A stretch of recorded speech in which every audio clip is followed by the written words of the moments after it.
എല്ലാവർക്കും നമസ്കാരം. നമ്മുടെ ഒരു പുതിയ വീഡിയോയിലേക്ക് സ്വാഗതം. ഇന്നൊരു ക്രൈം സ്റ്റോറിയുമായിട്ടാണ് ഞാൻ വന്നിരിക്കുന്നത്.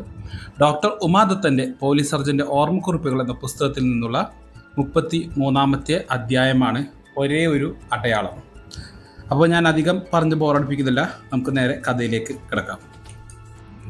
ഒരേ ഒരു അടയാളം. മരിച്ചവർ കഥ പറയുന്നു. എന്നാൽ നിശബ്ദമായ ആ കഥാഖ്യാനം ശ്രവിക്കണമെങ്കിൽ ഒരു ഫോറൻസിക് സർജൻ ഏകാഗ്രമായ മനസ്സോടുകൂടി പഞ്ചേന്ദ്രിയങ്ങളും വ്യാപരിക്കണം. മൃതദേഹത്തിലെ ഓരോ അടയാളങ്ങൾക്കും ഓരോ കഥ പറയാനുണ്ടായിരിക്കും. സ്വാഭാവിക മരണമെന്ന് കരുതി സംസ്കരിച്ച മൃതദേഹങ്ങളിൽ ചിലത് സംശയം തോന്നി കുഴിച്ചെടുത്ത് പരിശോധിച്ച സംഭവങ്ങൾ നിരവധിയുണ്ട്.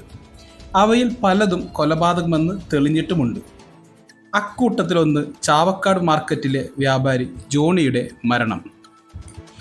ആദ്യം ലോക്കൽ പോലീസും പിന്നീട് ക്രൈം ബ്രാഞ്ചും ഒടുവിൽ CBIയുമാണ് കേസ് അന്വേഷിച്ചത്.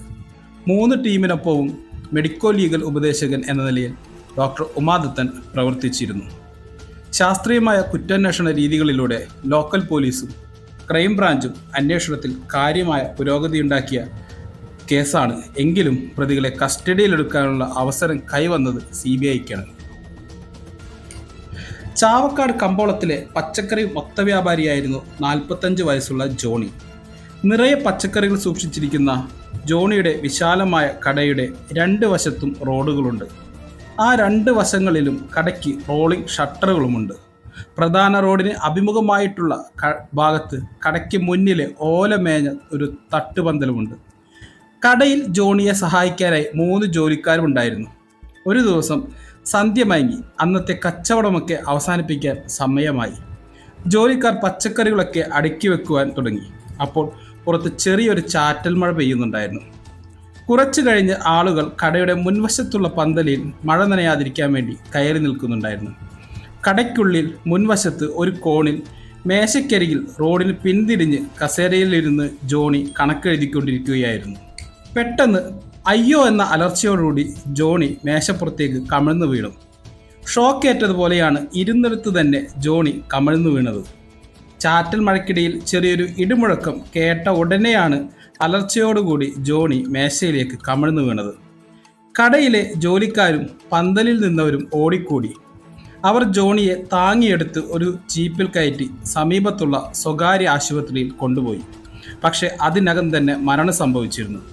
ജോണിയെ പരിശോധിച്ച ഡോക്ടർ പറഞ്ഞത് ഹൃദയാഘാതം മൂലമായിരിക്കും മരണമെന്നാണ്. മരണകാരണത്തിൽ ആർക്കും സംശയം തോന്നിയതുമില്ല. പുറമേ നിന്നൊരു ആക്രമണം ആരും നടത്തിയിട്ടുമില്ല. മൃതദേഹത്തിലാവട്ടെ പരിക്കുമില്ല. പിന്നെ എന്തിന് സംശയിക്കണം? വീട്ടിലേക്ക് കൊണ്ടുപോയ മൃതദേഹം പിറ്റേന്ന് രാവിലെ പള്ളിയിൽ സംസ്കരിക്കാനുള്ള ഏർപ്പാടുകളൊക്കെ ചെയ്തു. സംസ്കാരത്തിന് മുമ്പ് മൃതദേഹം കുളിപ്പിക്കാനെടുത്തപ്പോഴാണ് മുതുകിൽ ഇടത് തോൾപ്പലകയുടെ ഭാഗത്ത് ചെറിയ മുറിവ് ചിലർ കണ്ടത്. അവിടെ രക്തം പൊടിഞ്ഞ അടയാളം വ്യക്തമായി കാണാമായിരുന്നു. മരിച്ചയാളുടെ മകൻ പ്രീ ഡിഗ്രി വിദ്യാർത്ഥിയായ 18 വയസ്സുകാരനും അക്കൂട്ടത്തിലുണ്ടായിരുന്നു. മുതുകിൽ മുറിവ് കണ്ട ഭാഗത്ത് തന്നെ ഷർട്ടിലും കീറൽ കണ്ടിരുന്നു.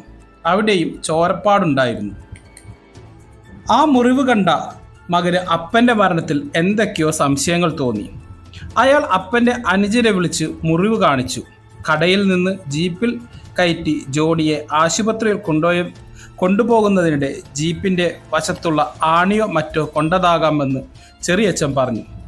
എങ്കിലും മകൻ്റെ സംശയം മാറിയില്ല. അയാൾ അപ്പൻ്റെ ഷർട്ട് രഹസ്യമായി സൂക്ഷിച്ചു വെച്ചു. എന്തായാലും നിശ്ചിത സമയത്ത് തന്നെ മൃതദേഹം പള്ളി സെമിത്തേരിയിൽ സംസ്കരിച്ചു. മനസ്സിൽ കുരുങ്ങിക്കിടന്ന സംശയവുമായി ജോണിയുടെ മകൻ പിറ്റേന്ന് തൃശൂർ ജില്ലാ പോലീസ് സൂപ്രണ്ടിനെ കാണാൻ ചെന്നു. ശ്രീ വിൻസെന്റ് പോളായിരുന്നു അന്ന് തൃശൂർ SP. മരണസമയത്ത് ധരിച്ചിരുന്ന ഷർട്ടുമായിട്ടാണ് മകൻ ചെന്നത്. വിവരങ്ങൾ ശ്രദ്ധയോടെ കേട്ട SP ഉടനെ കുന്നംകുളം സർക്കിൾ ഇൻസ്പെക്ടറെ വിളിച്ച് കേസന്വേഷണം ഏൽപ്പിച്ചു. കേസ് ഏറ്റെടുത്ത CI മൃതശരീരം കുഴിച്ചെടുത്ത് പോസ്റ്റ്മോർട്ടം ചെയ്യാനുള്ള ഒരുക്കങ്ങൾ ചെയ്തു. ജോണിയുടെ ദുരൂഹ സാഹചര്യത്തിലുള്ള മരണം അന്വേഷിക്കണമെന്നും പ്രതികളെ പിടികൂടണമെന്നും പറഞ്ഞ് തദ്ദേശവാസികൾ അതിനിടെ ഇളകിയിരുന്നു. മൃതശരീരം കുഴിച്ചെടുത്ത് പോസ്റ്റ്മോർട്ടം ചെയ്യുന്നു എന്നറിഞ്ഞതോടുകൂടി ജനത്തിൻ്റെ ആകാംക്ഷ ഇരട്ടിച്ചു. സെമിത്തേരിയിലെ കല്ലറ തുറന്ന് പോസ്റ്റ്മോർട്ടം ചെയ്യുന്നതിനായി മൃതദേഹം പുറത്തെടുക്കുന്ന സംഭവങ്ങൾ അത്ര സാധാരണമല്ല. ഫോറൻസിക് സർജൻ പോസ്റ്റ്മോർട്ടം പരിശോധന നടത്തിയപ്പോൾ ശ്വാസകോശത്തിന് അകത്തുനിന്നും ചെറിയൊരു വെള്ളാരങ്കല്ല് കിട്ടി. കടയ്ക്ക് സമീപം നാടൻ ബോംബ് പൊട്ടിയിരിക്കാൻ സാധ്യതയുണ്ട്. അത്തരം ബോംബാകുമ്പോൾ അകത്ത് തീർച്ചയായും വെള്ളാരങ്കല്ലും കാണും. അത് തുളച്ചു കയറിയ പാടാണ് മുതുകത്ത് കണ്ടത്. പോസ്റ്റ്മോർട്ടം ചെയ്ത സർജൻ കൊടുത്ത ഈ വിശദീകരണത്തിന്റെ അടിസ്ഥാനത്തിൽ ഫോറൻസിക് ലബോറട്ടറിയിലെ വിദഗ്ധർ സ്ഥലപരിശോധന നടത്തിയപ്പോൾ ബോംബ് പൊട്ടിയതിന്റെ യാതൊരു ലക്ഷണവും കണ്ടില്ല. ഈ ഒരു ഘട്ടത്തിലാണ് SP ഡോക്ടർ ഉമാദത്തിനെ ബന്ധപ്പെട്ട് അന്വേഷണത്തിൽ പങ്കാളിയാകണമെന്ന് ആവശ്യപ്പെട്ടത്. സദ്ഗുണസമ്പന്നനും സമർത്ഥനുമായിരുന്ന ശ്രീ വിൻസെന്റ് പോൾ ഒരു മാതൃകാ പോലീസ് ഉദ്യോഗസ്ഥനാണ്. കുറ്റാന്വേഷണത്തിൽ അദ്ദേഹം കാണിച്ചിട്ടുള്ള സ്ഥിരോത്സാഹവും അശ്രാന്ത പരിശ്രമവും ഡോക്ടർ ഉമാദത്തിനെ എന്നും അത്ഭുതപ്പെടുത്തിയിട്ടുണ്ട്. മരിച്ചയാൾ ധരിച്ചിരുന്ന ഷർട്ട് തെളിവായി കയ്യിലുണ്ടെന്ന് SP പറഞ്ഞപ്പോൾ അതൊന്ന് കൊടുത്തയക്കാനാണ് ഡോക്ടർ ഉമാദത്തൻ ആദ്യമേ പറഞ്ഞത്. അന്വേഷണം അവിടെ നിന്ന് തുടങ്ങാമെന്ന് ഡോക്ടർ ഉമാദത്തനും തീരുമാനിച്ചു. സർക്കിൾ ഇൻസ്പെക്ടർ ആ ഷർട്ട് ഡോക്ടറിൻ്റെ അടുത്ത് കൊണ്ടുവന്നു. അദ്ദേഹം ആ ഷർട്ട് സൂക്ഷ്മമായി പരിശോധിച്ചു. 1/2 സെന്റിമീറ്റർ വ്യാസത്തിൽ വൃത്താകൃതിയിലുള്ള ഒരു ദ്വാരമാണ് മുതുകിൻ്റെ ഭാഗത്ത് കണ്ടത്.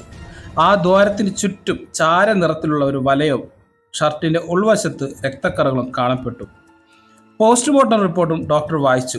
ഷർട്ടിലെ ദ്വാരം പോലെ തന്നെ ദേഹത്തിൻ്റെ മുറിവിൻ്റെ വ്യാസം ഏതാണ്ട് 1/2 സെന്റിമീറ്റർ തന്നെയായിരുന്നു. ഒരു ചെറിയ വെടിയുണ്ട തുളച്ചു കയറിയ ദ്വാരം പോലെയാണ് ഡോക്ടർക്ക് അത് തോന്നിയത്. കാലിബർ 0.22 ഇഞ്ച് ഉള്ള റിവോൾവറിലും റൈഫിളിലും ഉപയോഗിക്കുന്ന വെടിയുണ്ടയുടെ വ്യാസം 1/2 സെന്റിമീറ്ററാണ്. ഇത്തരം തോക്കുകളിലുള്ള വെടിയുണ്ടയ്ക്ക് ഒരു പ്രത്യേകതയുണ്ട്. ഉണ്ട നിർമ്മിച്ചിരിക്കുന്നത് തനി ഈയം കൊണ്ട് മാത്രമായിരിക്കും. മറ്റ് തോക്കുകളിൽ ഉള്ളതുപോലെ വെടിയുണ്ടയ്ക്ക് പിച്ചളയുടെയോ നിക്കലിൻ്റെയോ കവചമുണ്ടാകില്ല. അത്തരമൊരു വെടിയുണ്ടയാണ് ഷർട്ട് തുളച്ചതെങ്കിൽ ആ ദ്വാരത്തിന് ചുറ്റും ചാര നിറത്തിലുള്ളൊരു വലയമുണ്ടാകും. അതിൽ ഈയത്തിൻ്റെ അംശവും ഉണ്ടായിരിക്കും.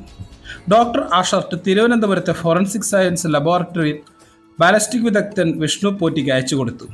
അദ്ദേഹം അന്ന് തന്നെ ഒരു രാസപരിശോധന നടത്തി ഷർട്ടിൻ്റെ ദ്വാരത്തിന് ചുറ്റുമുള്ള വലയത്തിൽ ഈയത്തിൻ്റെ അംശമുണ്ടെന്ന് കണ്ടുപിടിച്ചു. ഷർട്ടിൽ കാണപ്പെട്ടത് 0.22 വെടിയുണ്ട തുളച്ചു കയറിയ അടയാളം തന്നെയാണെന്ന് ഡോക്ടർക്ക് ബോധ്യമായി. ആദ്യത്തെ പോസ്റ്റ്മോർട്ടം പരിശോധനയിൽ വെടിയുണ്ട കണ്ടെത്താൻ കഴിയാതിരുന്നതിനാൽ ജോണിയെ വധിച്ചത് വെടിവെച്ചാണെന്നുള്ള കാര്യം സ്ഥിരീകരിക്കണമെങ്കിൽ വീണ്ടും കൂടുതൽ പരിശോധനകൾ നടത്തിയേ മതിയാവും. വെറും വെള്ളാരങ്കല്ല് മാത്രമായിരുന്നല്ലോ ആദ്യത്തെ പോസ്റ്റ്മോർട്ടത്തിൽ ശരീരത്തിനകത്തു നിന്നും കിട്ടിയത്. കൂടുതൽ അന്വേഷണങ്ങൾക്കായി ഡോക്ടർ ചാവക്കാട് പോയി ജോണിയുടെ പച്ചക്കറിക്കടയിൽ അന്വേഷണം നടത്തി. അയാളുടെ അന്ത്യം സംഭവിച്ചതിൻ്റെ ഒരു പുനരാവിഷ്കാരം നടത്തുകയായിരുന്നു ഡോക്ടറിൻ്റെ ലക്ഷ്യം. അന്നത്തെ SP ആയിരുന്ന ശ്രീ വിൻസെന്റ് പോളും ASP ആയിരുന്ന ശ്രീ ഹേമചന്ദ്രനും ചാവക്കാടെത്തി. ജോണി വധത്തിൻ്റെ പുനരാവിഷ്കരണത്തിൽ സജീവമായി പങ്കെടുത്തു. മരണസമയത്ത് ജോണി ധരിച്ചിരുന്ന ഷർട്ട് അയാളുടെ അത്ര തന്നെ വണ്ണവും തൂക്കവുമുള്ള മറ്റൊരാളെ ധരിപ്പിച്ച് കടയുടെ ക്യാഷ് കൗണ്ടറിൽ ജോണി ഇരുന്നിരുന്ന കസേരയ്ക്ക് തൊട്ടടുത്തായിട്ട് തന്നെ ഇരുത്തി. ജോണി ധരിച്ചിരുന്ന ഷർട്ട് അയാളുടെ അത്രയും തന്നെ വണ്ണവും തൂക്കവുമുള്ള മറ്റൊരാളെ ധരിപ്പിച്ച് കടയുടെ ക്യാഷ് കൗണ്ടറിൽ ജോണി ഇരുന്നിരുന്ന കസേരയിൽ തന്നെ ഇരുത്തി പരീക്ഷണം നടത്തി. ഉടുപ്പിലെ ദ്വാരം മുതുകിൽ തോൾപ്പലകയ്ക്ക് താഴെയായിരുന്നു. വെടിയുണ്ട വന്നത് ഏത് ദിശയിൽ നിന്നാണെന്ന് ഏറെക്കുറെ വ്യക്തമായി. ദൂരെ നിന്ന് നിറയൊഴിച്ചാൽ മുതുകിൽ തറക്കില്ല. കാരണം ജോണി ഇരുന്ന കസേരയ്ക്ക് പിന്നിൽ ചുവരാണ്. മാത്രമല്ല തട്ടുപന്തൽ താഴേക്ക് ചെരിഞ്ഞതുമാണ്. അങ്ങനെയാണെങ്കിൽ തൊട്ടടുത്ത് കടയുടെ വരാന്തയിൽ നിന്നുകൊണ്ടാവും കൊലയാളി നിറയൊഴിച്ചത്. അങ്ങനെയെങ്കിൽ കടയിലെ ജോലിക്കാർ വെടിയൊച്ച കേട്ടിരിക്കണം. കടയിലെ ജോലിക്കാരെ ചോദ്യം ചെയ്തപ്പോൾ കടയുടമ മരിച്ചു വീണ സമയത്ത് ഇടിവെട്ടുന്നത് പോലെ എന്തോ ശബ്ദം കേട്ടതായി കടയിലെ 3 ജോലിക്കാർ നേരത്തെ പോലീസിന് മൊഴി നൽകിയിരുന്നു. ആ മൊഴിയും ശ്വാസകോശത്തിലെ വെള്ളാരങ്കല്ലും കൂട്ടിച്ചേർത്ത് വായിച്ചപ്പോഴാണ് ബോംബ് പൊട്ടിയതാണെന്ന് ആദ്യത്തെ നിഗമനത്തിലെത്തിയത്. ചാറ്റൽ മഴയും മിന്നലും ഉണ്ടായിരുന്ന സമയമായതിനാൽ ഇടിവെട്ടാണെന്ന് ജോലിക്കാർ കരുതിയിരുന്നുള്ളൂ. വെടിയച്ചയാണോ എന്നവർക്കറിയില്ലായിരുന്നു. ഡോക്ടറും SP-യും കടയിലെ 3 ജോലിക്കാരെയും കൊണ്ട് തൃശൂർ രാമവർമ്മപുരത്തെ പോലീസ് ക്യാമ്പിലേക്ക് പോയി. പിന്നീട് ADGP ആയിരുന്ന മഹേഷ് കുമാർ സിംഗ്ലയായിരുന്നു അന്ന് അവിടുത്തെ കമാൻഡന്റ്. ഞങ്ങൾ ജോലിക്കാരെ ക്യാമ്പിൽ വെടിവെപ്പ് പരിശീലനം നടത്തുന്ന മൈതാനത്ത്, അതായത് ഫയറിംഗ് റേഞ്ചിൽ കൊണ്ടുപോയി നിരത്തി നിർത്തി. ശ്രീ സിംഗ്ല ക്യാമ്പിലെ ആയുധാറയിൽ നിന്നും പലതരത്തിലുള്ള തോക്കുകളെടുത്തു. അവയിൽ നിന്നും വെടിയുതിർക്കുന്നതിന് മുമ്പ് ഡോക്ടർ ജോണിയുടെ ജോലിക്കാരോട് ഓരോ വെടിയൊച്ചയും ശ്രദ്ധിച്ച് കേൾക്കുവാനും ഏതെങ്കിലും വെടിയൊച്ചയ്ക്ക് ജോണി മരിച്ച സമയത്ത് കേട്ട ശബ്ദവുമായി സാമ്യമുണ്ടെങ്കിൽ പറയണമെന്ന് നിർദ്ദേശിച്ചു. ഒരു നല്ല ഷൂട്ടർ കൂടിയായ ശ്രീ സിംഗ്ല ഓരോ തരം തോക്കിൽ നിന്നും നിറയൊഴിച്ച് ശബ്ദം കേൾപ്പിച്ചു. കാലിബർ 0.22 റിവോൾവറിൽ നിന്നും വെടിയുതിർത്ത ശബ്ദം കേട്ടപ്പോൾ ജോലിക്കാരുടെ മുഖങ്ങളിൽ അത്ഭുതവും ജാഗ്രതയും നിഴലിച്ചു. അവർ മൂവരും ആ ശബ്ദം ഒരു നടുക്കത്തോടുകൂടി തിരിച്ചറിഞ്ഞു. അന്ന് കേട്ട ഒച്ച ഇത് തന്നെയെന്ന് മൂവരും ഏകസ്വരത്തിൽ പറഞ്ഞു. ഡോക്ടർക്ക് അതിയായ സന്തോഷം തോന്നിയെങ്കിലും അദ്ദേഹത്തിൻ്റെ ഊഹം പൂർണ്ണമായും ശരിയാണെന്ന് തെളിയിക്കണമെങ്കിൽ ഇനിയും കടമ്പകൾ കിടക്കണം. ജോണി വെടിയേറ്റ് മരിച്ചതാണെന്ന് തെളിയിക്കണമെങ്കിൽ മൃതശരീരത്തിൽ നിന്ന് വെടിയുണ്ടയും കൊലയ്ക്കുപയോഗിച്ച തോക്കും കണ്ടെടുക്കേണ്ടതുണ്ട്. മൃതദേഹത്തിൽ വെടിയുണ്ട കാണുമെന്ന് അദ്ദേഹത്തിൻ്റെ ഒരു ആറാമിന്ദ്രിയം അദ്ദേഹത്തോട് പറഞ്ഞു. മൃതദേഹം ആദ്യത്തെ പരിശോധനയ്ക്ക് ശേഷം കുഴിച്ചിട്ടിട്ട് അപ്പോൾ 2 മാസത്തോളം കഴിഞ്ഞിരുന്നു. ചീഞ്ഞ അവശിഷ്ടങ്ങളിൽ നിന്നും 1 സെൻറ്റിമീറ്റർ നീളവും 1/2 സെൻറ്റിമീറ്റർ വ്യാസവുമുള്ള ഒരു ബുള്ളറ്റ് എങ്ങനെ കണ്ടുപിടിക്കും? അത് വൈക്കോൽ കൂനയിൽ കളഞ്ഞുപോയ സൂചി തിരയുന്നത് പോലെ വളരെ പ്രയാസമുള്ള കാര്യമാണെന്നതിൽ ചീഞ്ഞ നിരവധി മൃതദേഹങ്ങൾ പരിശോധിച്ചിട്ടുള്ള ഡോക്ടർ ഉമാദത്തിന് സംശയമൊന്നും ഉണ്ടായിരുന്നില്ല. ഡോക്ടറിൻ്റെ മനസ്സിൽ പെട്ടെന്നൊരു ഐഡിയ തോന്നി. Metal detector. 10 അടി ആഴത്തിൽ വരെ കുഴിച്ചിട്ടിരിക്കുന്ന ബോംബുകളും ലോഹ സാധനങ്ങളും കണ്ടെത്താൻ ശേഷിയുള്ള ഒരു ആധുനിക മെറ്റൽ ഡിറ്റക്ടർ തിരുവനന്തപുരത്ത് സ്പെഷ്യൽ ബ്രാഞ്ചിൽ ഉണ്ടെന്നും അത് കൊണ്ടുവന്ന് പരിശോധന നടത്താമെന്നും SP വിൻസെൻ്റ് സമ്മതിച്ചു. ശവശരീരം ഒന്നുകൂടി പുറത്തെടുത്ത് പരിശോധന നടത്താമെന്ന് ഇതിനിടെ ധാരണയായി. എന്നാൽ ഈ അവസരത്തിൽ കേസിൻ്റെ അന്വേഷണം പെട്ടെന്ന് ക്രൈംബ്രാഞ്ചിന് കൈമാറുവാൻ പോലീസ് ആസ്ഥാനത്ത് നിന്ന് ഉത്തരവായി. SP ശ്രീ ജേക്കബ് തോമസ് ആയിരുന്നു അന്ന് എറണാകുളം ക്രൈംബ്രാഞ്ച് യൂണിറ്റിൻ്റെ മേധാവി. അദ്ദേഹത്തിൻ്റെ ടീമിനൊപ്പം മെഡിക്കോ ലീഗൽ ഉപദേശകനായി ജോണി വധത്തിൻ്റെ അന്വേഷണത്തിൽ ഡോക്ടർ ഉമാദത്തിനും പങ്കാളിയായി. ജോണി കേസ് ഏറ്റെടുത്തതിന് ശേഷം ശ്രീ ജേക്കബ് തോമസുമായി പലവട്ടം ചർച്ചകൾ നടത്തി. എത്രയും വേഗം മൃതദേഹം കുഴിച്ചെടുത്ത് പരിശോധിക്കുവാൻ തീരുമാനിച്ചു.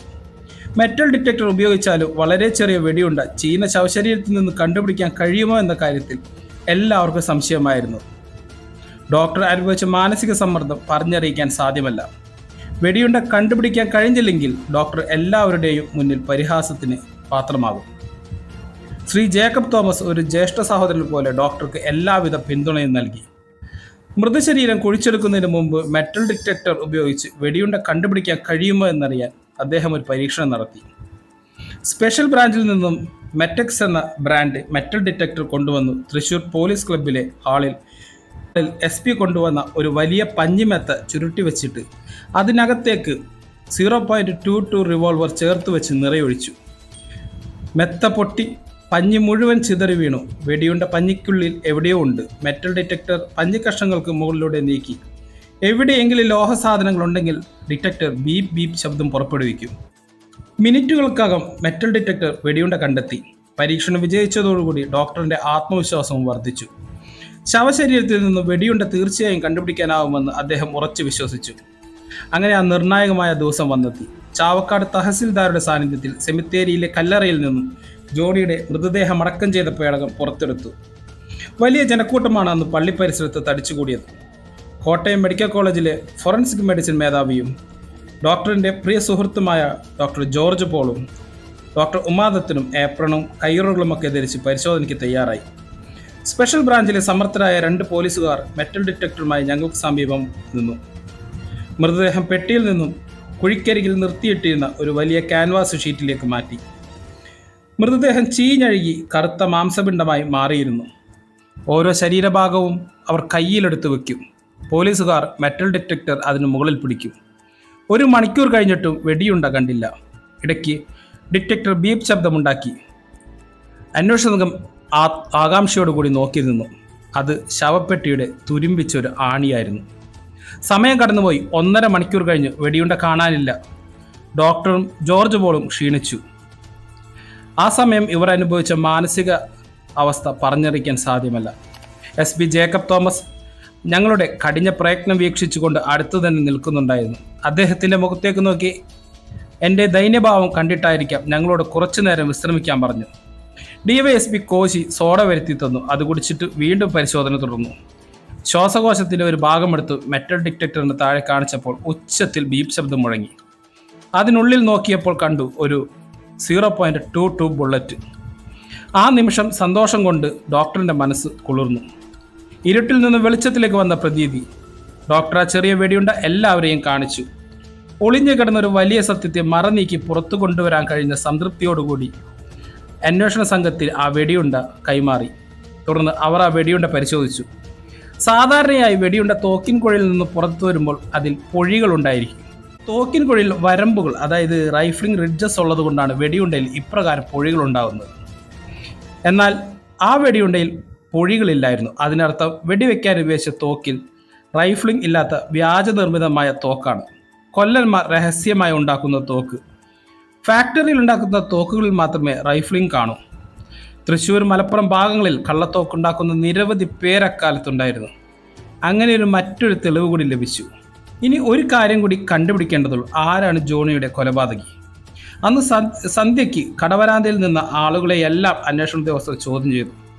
മഴയത്ത് ആളുകൾ വരാന്തയിൽ നിൽക്കുമ്പോഴാണ് അതായത് വെടിയൊച്ച കേട്ടതും ജോണി മരിച്ചു വീണതും. അപ്പോൾ ഒരാൾ മാത്രം മഴയിലേക്കിറങ്ങി ധൃതിയിൽ നടന്നു പോകുന്നത് കണ്ടെന്ന് വിവരം കിട്ടി. ആ ഇടയ്ക്ക് 0.22 വെടിയുണ്ട കിട്ടുമോ എന്ന് അന്വേഷിച്ച് ഒരാൾ ആ പ്രദേശത്ത് വന്നതായും അറിയാൻ കഴിഞ്ഞു. കേസന്വേഷണത്തിൻ്റെ ഗണ്യമായ പുരോഗതി കൈവരിച്ചെങ്കിലും പ്രതിയെ കണ്ടെത്താൻ ക്രൈംബ്രാഞ്ചിന് കഴിഞ്ഞില്ല. ആ സാഹചര്യത്തിൽ കേസന്വേഷണം CBIക്ക് വിട്ടു. ജോണിക്ക് ശത്രുക്കൾ ആരെങ്കിലും ഉണ്ടായിരുന്നോ? ജോണി ഇല്ലാതായാൽ ആർക്കാണ് പ്രയോജനം? ഇതൊക്കെയായിരുന്നു CBI ആദ്യം അന്വേഷിച്ചത്. അവർ ശരിയായ ദിശയിലായിരുന്നു നീങ്ങിയത്. ബന്ധുക്കൾക്കോ നാട്ടുകാർക്കോ ജോണിയോട് വിരോധമൊന്നും ഉണ്ടായിരുന്നില്ല. ബിസിനസ്സിൽ മാത്രമേ ജോണിക്ക് എതിരാളികളുണ്ടായിരുന്നുള്ളൂ. ചാവക്കാട് ചന്തയിൽ തന്നെയുള്ള മറ്റൊരു പച്ചക്കറിക്കടക്കാരൻ. പച്ചക്കറി വില കുറച്ച് വിൽക്കുന്ന കാര്യത്തിൽ ഇവർ തമ്മിൽ മത്സരവും അതിൻ്റെ പേരിൽ അയാൾക്ക് ജോണിയോട് വൈരാഗ്യവും ഉണ്ടായിരുന്നു. അന്വേഷണത്തിൽ അയാളാണ് വാടക കൊലയാളിയെ കൊണ്ട് ജോണിയെ കൊല്ലിച്ചതെന്ന് തെളിഞ്ഞു. CBI സ്പെഷ്യൽ കോർട്ടിൽ കേസിൻ്റെ വിചാരണ നടന്നപ്പോൾ ഡോക്ടർ മൊഴി നൽകിയിരുന്നു. ബഹുമാനപ്പെട്ട ജഡ്ജി അന്ന് ഡോക്ടറിനെ പ്രത്യേകം അനുമോദിച്ചു. മറഞ്ഞു പോകുമായിരുന്ന ആ സത്യം സൂക്ഷ്മ നിരീക്ഷണത്തിലൂടെയും പരിശ്രമത്തിലൂടെയും കണ്ടെത്താൻ വഴിയൊരുക്കിയതിന് ഇതുപോലെ മരിച്ച് മാസങ്ങൾക്ക് ശേഷം ദ്രവിച്ച ശരീരത്തിൽ നിന്നും മെറ്റൽ ഡിറ്റക്ടർ ഉപയോഗിച്ച് വെടിയുണ്ട കണ്ടെടുക്കുന്നത് കേരളത്തിൽ ആദ്യമായിട്ടാണോ എന്ന് ജഡ്ജ് അദ്ദേഹം ചോദിച്ചു. ഡോക്ടർ വിനയാനിതനായി മറുപടി പറഞ്ഞു, യുവർ ഓണർ, കേരളത്തിൽ എന്നല്ല, ഇന്ത്യയിൽ എന്നല്ല, എൻ്റെ അറിവിൽ ലോകത്തിൽ ആദ്യമായാണ് ഇത്തരമൊരു സംഭവം നടന്നിട്ടുള്ളത്. ഡോക്ടർക്ക് ഏറ്റവും അഭിമാനം തോന്നിയ നിമിഷമായിരുന്നു അത്. ഒരു കുറ്റകൃത്യവും മൂടിവെക്കാനാവില്ല. എത്ര വിദഗ്ധമായി ചെയ്ത കുറ്റകൃത്യമാണെങ്കിലും എവിടെ നിന്നെങ്കിലും ഒരു അടയാളം, ഒരു തെളിവ് അവശേഷിക്കപ്പെടും. ആ തെളിവ് എന്നെങ്കിലും സത്യത്തിലേക്ക് നയിക്കും. അപ്പോൾ 33ാമത്തെ അധ്യായം ഇതോടുകൂടി അവസാനിക്കുകയാണ്. ഇത്ര നേരം വീഡിയോ കണ്ട എല്ലാവർക്കും നന്ദി. നിങ്ങൾക്ക് ഈ വീഡിയോ ഇഷ്ടപ്പെട്ടെങ്കിൽ ലൈക്ക് ചെയ്യാം. ചാനൽ സബ്സ്ക്രൈബ് ചെയ്യുന്ന കാര്യം കൊണ്ടൊന്ന് പരിഗണിക്കുക. അപ്പോൾ ഇത്ര നേരം വീഡിയോ കണ്ട എല്ലാവർക്കും നന്ദി. Thanks for watching.